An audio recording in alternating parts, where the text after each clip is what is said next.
Years ago, our son Kyle made the heartbreaking decision to cut off all contact with me and my husband. This happened after his wife, Julie, made a completely false accusation against us. The situation blindsided us, and to this day, it remains one of the most painful experiences of our lives. We never imagined that something like this could happen, especially not with our only son, the boy we raised with so much love and care. To give some background, Kyle is our only child, which naturally made our bond with him incredibly strong. We were a small but happy family, and he was the center of our world. When he went off to college, he met Julie and fell for her almost instantly. He was absolutely smitten. We could tell just by the way he talked about her. He admired her energy, her confidence, and her outgoing personality. Kyle, on the other hand, has always been a bit more reserved. He's thoughtful and introverted, so when we heard how bubbly and chatty Julie was, we thought they made a great match. They seemed to balance each other out in a way that made sense. After dating for a few months, Kyle was finally able to bring Julie home for Christmas so we could meet her. We were thrilled. I remember being excited to welcome her into our home, to finally put a face to the name of the girl who had captured our son's heart. And when we met her, I genuinely liked her. She was friendly, talkative, full of energy. She brought a certain liveliness to our home that we enjoyed. And she and Kyle spent time sightseeing around the city, going on little outings together, and we did our best to make her feel comfortable and welcomed. From our perspective, everything went smoothly. There was no tension, no arguments, no indication that anything was wrong. But then everything changed the moment they left. The day after they returned home, Kyle called me absolutely furious. I could hear the anger in his voice before he even got to the point. He told me that Julie was extremely upset, claiming that my husband and I had been intrusive and had invaded her privacy throughout her stay. According to Kyle, this had caused a huge fight between the two of them after they got back. My husband and I were completely dumbfounded. We truly believed we had been nothing but good hosts to Julie. We made her feel welcome, treated her with kindness, and gave her and Kyle plenty of space to enjoy their time together. So when Kyle accused us of invading Julie's privacy, we were genuinely confused. We didn't recall doing anything inappropriate or intrusive. So we calmly asked him to explain exactly what had made her uncomfortable. We figured that if we had unknowingly done something wrong, we could at least acknowledge it and be mindful of it in the future. That's when Kyle dropped a bombshell on us. He told us that Julie was upset because we didn't let her sunbathe completely naked by our pool. I almost dropped the phone when I heard that. I had to ask him to repeat himself because I thought I had misheard, but no, that was exactly what he said. Julie felt that we had crossed a line by telling her she needed to wear something while sunbathing. Just to give a bit of context, our backyard has a large swimming pool, and naturally, Kyle and Julie spent a lot of time there during their stay. We didn't mind at all. In fact, we were happy they were having fun, enjoying the space. But not even a day after meeting Julie for the first time, we walked outside to find her lying by the pool completely nude. No bikini, no towel, nothing. Now, let me be clear, I have no issue with what people choose to do in the privacy of their own homes. If she were at a private resort or somewhere secluded, I wouldn't bat an eye. But this is our home, a home where my husband and I live, a home that, mind you, is surrounded by other houses. Our neighbors' properties are close enough that they have a clear view of our backyard and pool area. We were shocked, to say the least. Because we didn't want any trouble either with the neighbors or just in general, we politely asked Julie if she could wear at least a bikini or at the very least cover herself with a towel. We weren't rude about it. We didn't shame her. We simply let her know that given the setting, it would be more appropriate. At the time, she made a bit of a face at us, but didn't argue. She seemed to take it in stride, and we assumed that was the end of it. Apparently, we were wrong. Once she and Kyle returned home, she brought the issue up with him and they had a full-blown argument over it. And now Kyle was telling us that we needed to apologize to her for making her feel uncomfortable. My husband and I were completely taken aback.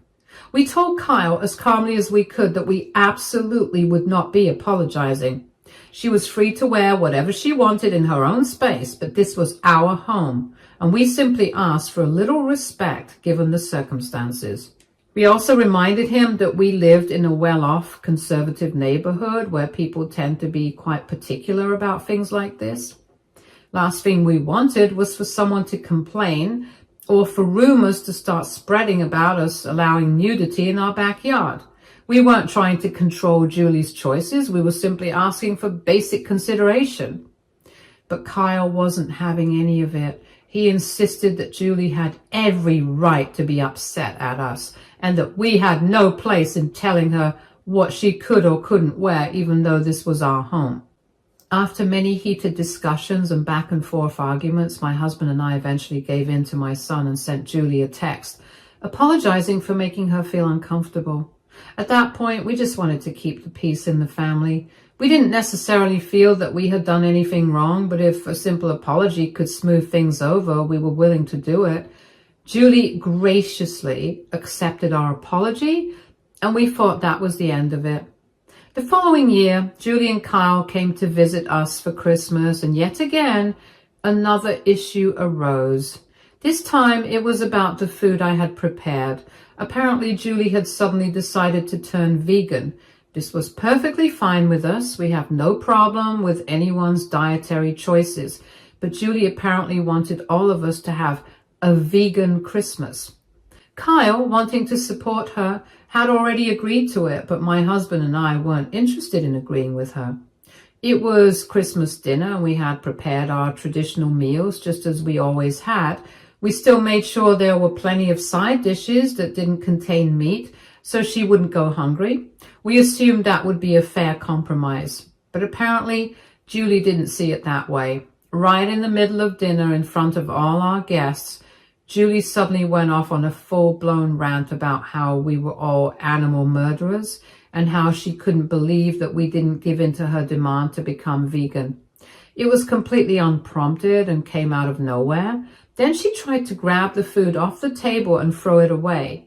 Me and my husband were obviously upset at this point, as she was unnecessarily making such a scene at our home yet again.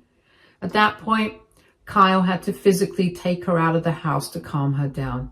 It was embarrassing and frustrating. We understood that she had strong feelings about her beliefs, but forcing them on others, especially in someone else's home, was not okay. Later that night, Kyle apologized to us on her behalf, but Julie herself never did. Not a single word, no acknowledgement of how inappropriate her behavior was, no attempt to make amends, nothing. After those two incidents, my husband and I had had enough. We decided we would no longer invite Julie over for Christmas. We didn't ban her from the house entirely, but we made it clear that we wanted to avoid any more of her drama during the holidays. Kyle, however, took great offense to this decision, and he saw it as an attack on Julie rather than a boundary we were setting for our own peace of mind. He tried to change our minds, but my husband and I put our foot down.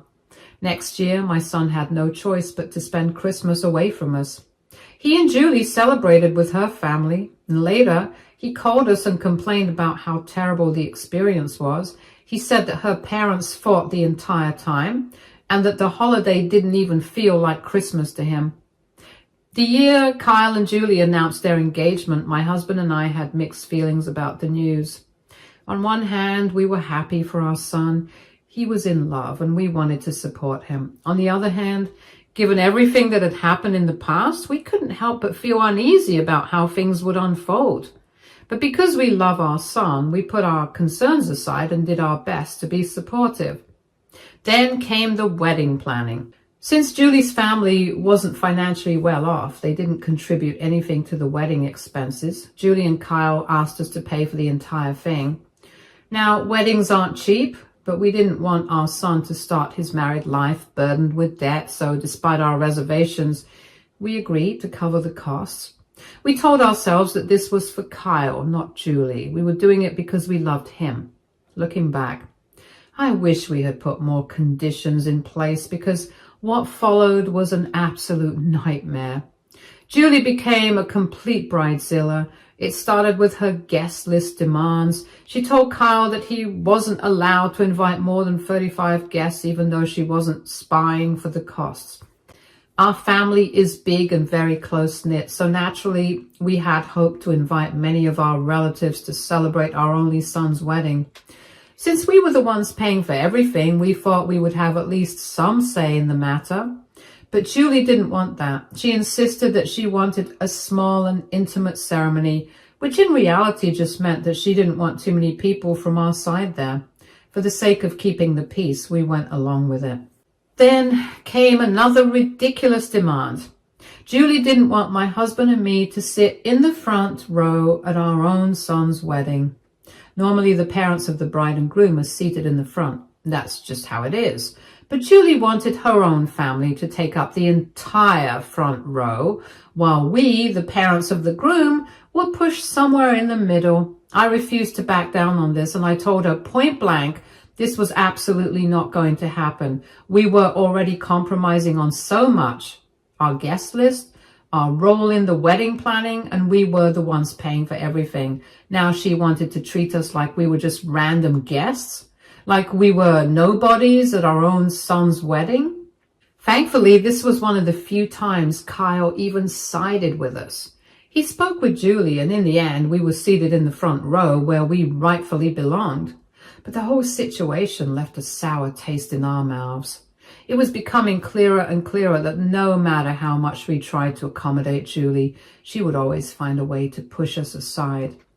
Next, Julie told me to wear a light pink dress because that was the theme of her wedding. So I went shopping and found several light pink dresses. Some of them were a bit too light and they were almost white, which I knew could be an issue, so I made sure to choose a dress that leaned more towards a true pink shade. To be courteous, I even sent Julie a photo of the dress to make sure it was okay. That turned out to be a huge mistake. Julie absolutely lost it. She said I had picked the wrong shade of pink and accused me of trying to sabotage her wedding theme and not let her live up to what she had imagined her wedding to be like. Sabotage? Over a dress? It was ridiculous. I was just following her request, and yet somehow I was still in the wrong. At that point, I simply told her, if you want me to wear a specific dress, just pick it out and send me the link and I'll buy it. That way, she couldn't accuse me of choosing the wrong thing, and that's exactly what happened. I bought the dress she picked and she was happy. Through all of this, my husband and I kept our heads down and complied with every single one of Julie's demands. We didn't complain, we didn't argue, we didn't push back. We just wanted to see our son be happy.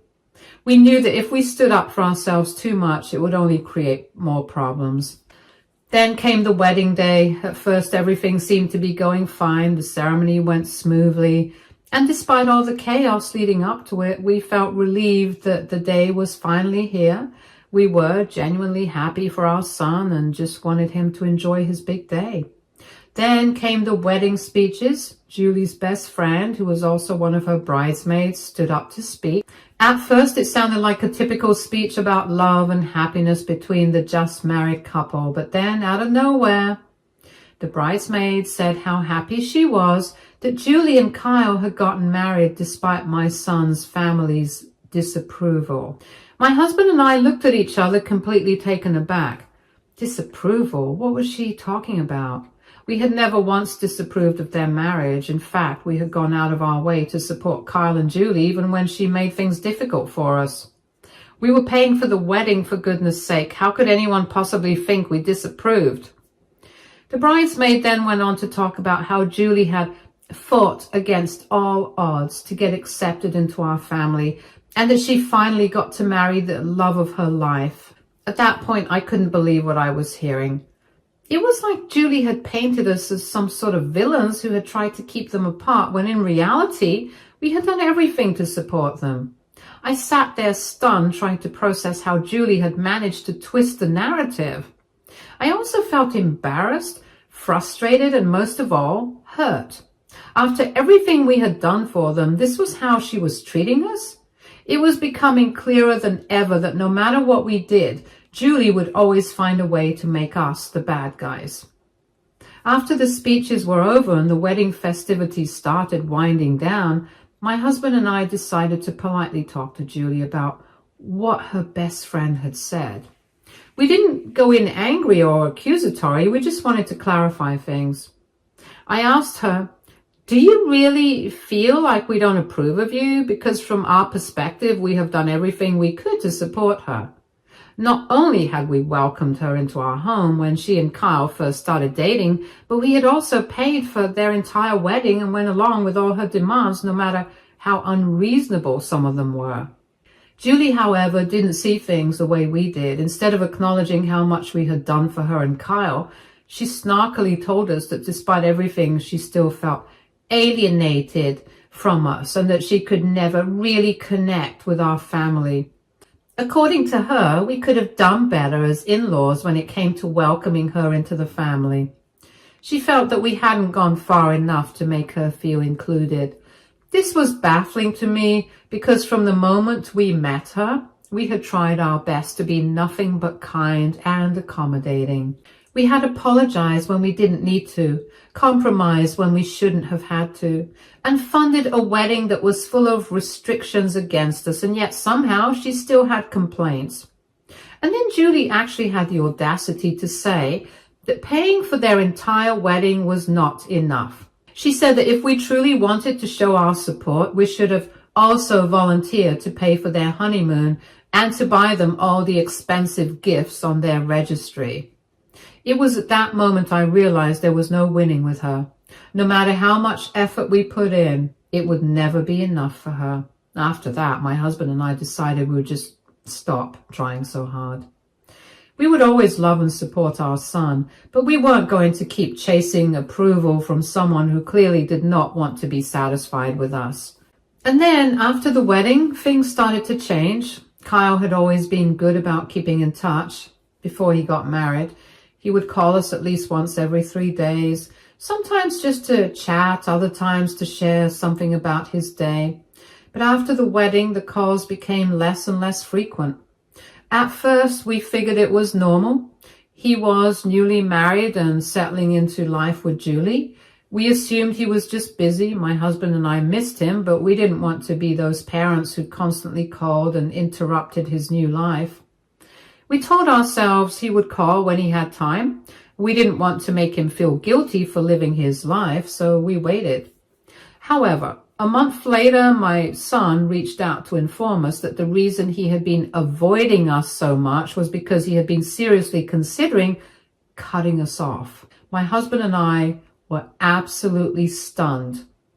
Cut us off? We couldn't understand what we had done this time. Hadn't we already been through enough?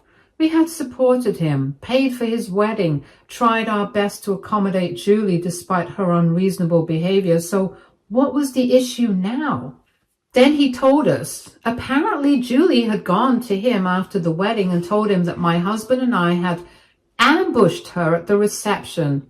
She claimed we had confronted her aggressively, making it clear that we didn't like her and that we would do everything in our power to sabotage their marriage. On top of that, she told him that after the wedding, we had sent her a series of nasty text messages full of insults and accusations. I was shocked. We tried to calmly explain to Kyle that yes, we had spoken to Julie at the wedding, but only because her best friend had just given a speech full of lies about how we had disapproved of their marriage.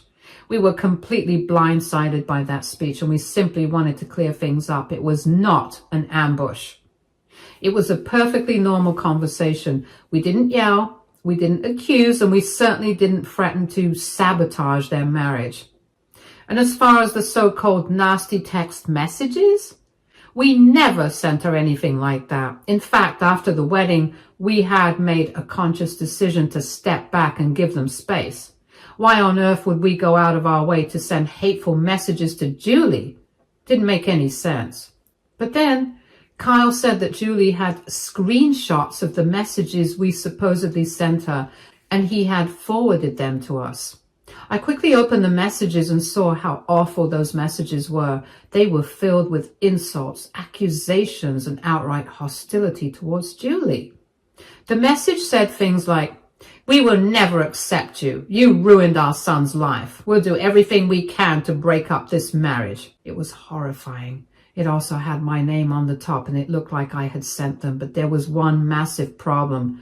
We didn't send those messages. They were completely fake. My husband and I immediately told our son that these screenshots were clearly photoshopped. The messages didn't sound like us at all. The wording was unnatural, almost as if someone had intentionally written them to paint us as villains. We asked Kyle to take a step back and really think about it. If we had actually sent those messages, wouldn't they still be in his wife's phone? We encouraged him to check the conversation history in her phone itself and not believe a screenshot, because if those texts were real, then he should be able to find them right there in Julie's phone. A few hours later, Kyle called us back and he admitted that when he checked Julie's phone, he couldn't find any of the supposed vile messages we had sent. They weren't there. No history, no record, nothing. For a split second, I felt relief. Maybe this was finally the moment Kyle would realize the truth. Maybe now he would see that Julie had lied and manipulated him. But then he told us that despite all of this, Julie still stood by her claims when he tried to confront her. She apparently told him that she took a screenshot of our texts and then deleted them, as she couldn't bear reading them and being reminded of how much we hated her. Julie was not only blatantly lying, but she was demanding that Kyle believe her anyway. Even though there was no proof, and even though the messages didn't exist on her phone, she had told him that if he truly loved her, he would trust her over us. She told him that even questioning her side of the story was a betrayal to their relationship. And then, to make matters even worse, she threatened to divorce him if he didn't actually cut us off, just like they had discussed. My son told us how he felt stuck. He loved his wife. He didn't want his marriage to fall apart. And so, despite everything, despite the fact that the messages weren't real, despite the fact that Julie was clearly manipulating him, he chose her over us. He informed us that he would be cutting us off. Hearing those words shattered me and my husband. We pleaded with him to see what was happening. We begged him to recognize how toxic and controlling Julie was, but it didn't matter. Kyle was too deep in, too blinded by his love for Julie to think clearly. And so that was it. Since that day, we haven't heard from our son, not once. We miss him every single day. Occasionally we hear small updates about his life from cousins or distant relatives who are still in touch with him, but Kyle himself has never reached out. Yesterday, out of the blue, my son tried to contact us after all these years. He sent us an email saying how much he had missed us. He told us that this year he and Julie had welcomed a baby boy, our grandson. I won't lie, when I read those words, I nearly broke down in tears. My son is now a father. The thought that we had a grandson out there, a child we didn't even know existed until now, hit me hard. In the email, Kyle asked if we would be open to meeting up with him and getting to know our grandson. We were taken aback when we heard that. After all this time, my son wanted us to be in his life again. One odd thing was that nowhere in the email did he mention Julie. My husband and I have sat with the email for a long time. My husband believes that we should continue to stay no contact and that nothing good can come from this. He thinks that if we let Kyle back into our lives, with him comes Julie, and it will only lead to more heartbreak, more manipulation, more drama. After everything we've been through, he isn't ready to risk reopening those wounds. But me, I don't know what to do. This is my son, the little boy I raised, and now he's a father himself. Part of me aches to see him again, to meet my grandson and to have some piece of him back in my life. But another part of me is terrified after what's happened and how he treated us. So Will we be an a-hole if we decide to not meet up with our son, even though he seems genuinely sorry? Update 1.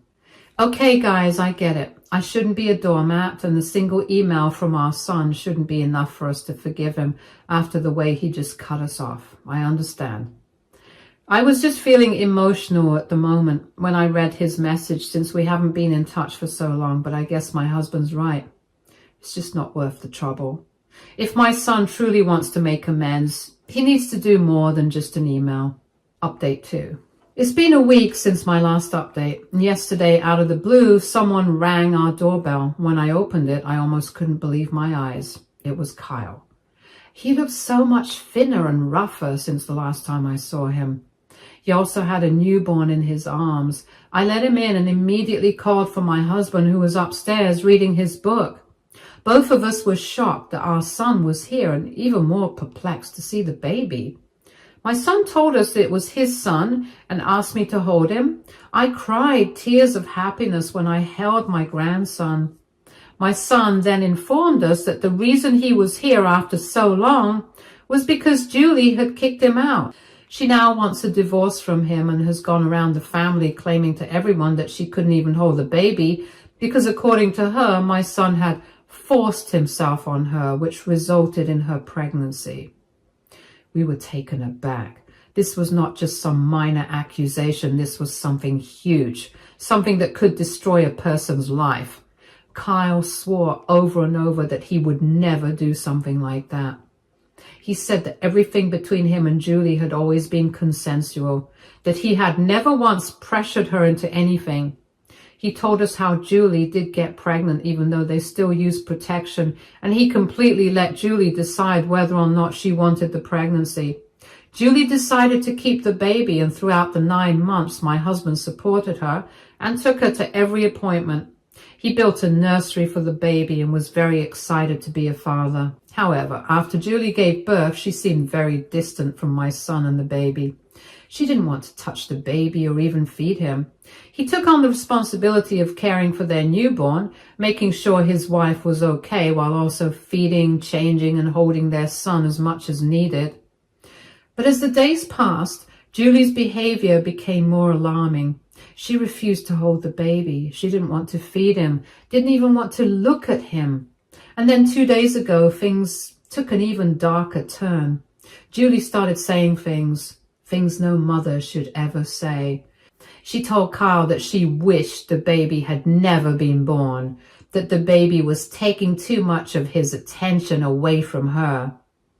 After that, Julie started to claim how she never even wanted the baby in the first place and how my son forced her to get pregnant and to keep the baby. Kyle told us that he had tried to talk to Julie, tried to understand where all of this was coming from. After all, she had just given birth. Maybe she was suffering from postpartum depression. That would explain her sudden emotional distance, her detachment from the baby, and even her drastic change in behavior. But Julie refused to listen. She completely shut him down, standing firm on her accusations. Instead of having an open conversation, she went to her family and started spreading these false claims, painting Kyle as the villain in this situation. Thankfully, many of her family members didn't believe her side of the story. They, too, have become concerned about her sudden change in behavior, just as Kyle has been. However, Julie is refusing to drop her claim. This is what has terrified Kyle so much. After all, Julie's accusing him of sexual assault. False accusations like this could follow him forever. They could affect his job, his friendships, and his entire future. He had spent years defending her, fighting for their relationship, and even cutting off his own parents for her, only for her to turn around and do this to him. So now he decided to come to us because he needed our help, and he explained how Julie had packed her things and left for her parents' house. He was doing his best to care for his son, but without a support system, he was struggling. He told us how he had come to realize just how wrong he had been to cut us off. If Julie could accuse him of something like this, then she might have also fabricated things about us all those years ago. For the first time ever, Kyle apologized to us and almost broke down. Watching him in pain broke my heart. Me and my husband have decided to keep our resentment aside for now and show up for our son. For now, we are going to help him take care of our grandson while he tries his best to talk to Julie and calm the situation down. Update 3. It's been a while since my last update. Julie has been finally diagnosed with postpartum depression and bipolar disorder after her parents forcibly took her to the hospital for a checkup. She is now on medication. Thankfully, since starting her medication, Julie has at least stopped spreading that horrible, completely false accusation about our son forcing himself on her. They did meet up and talked a few days ago, where Julie confessed to Kyle that she hates being a mother and wants to give up our grandson for adoption. She says that she feels nothing for their child, no bond, no love, no instinct to care for him. And because of that, she wants to put their baby, our grandson, up for adoption. Of course, Kyle is completely against that, and since they can't come to an agreement, they're now moving forward with a divorce. He's prepared to become a single father and raise his son on his own. Julie doesn't even want any custody rights. She doesn't want visitation. She doesn't want updates. She doesn't want to be a mother in any capacity. She just wants to pretend like this never happened. Over the past few days, my husband and I have done everything we can to support him. We have opened up our home to him and our grandson, making sure they both feel safe and loved. Once Julie is truly out of their lives, we will gladly step in and take on an even more active role in our grandson's life. Babysitting, feeding, changing diapers, whatever Kyle needs, we'll be there. I don't mind at all. This is our grandson. And after everything Kyle has been through, after all the years we spent apart, we are not going to let him go through this alone.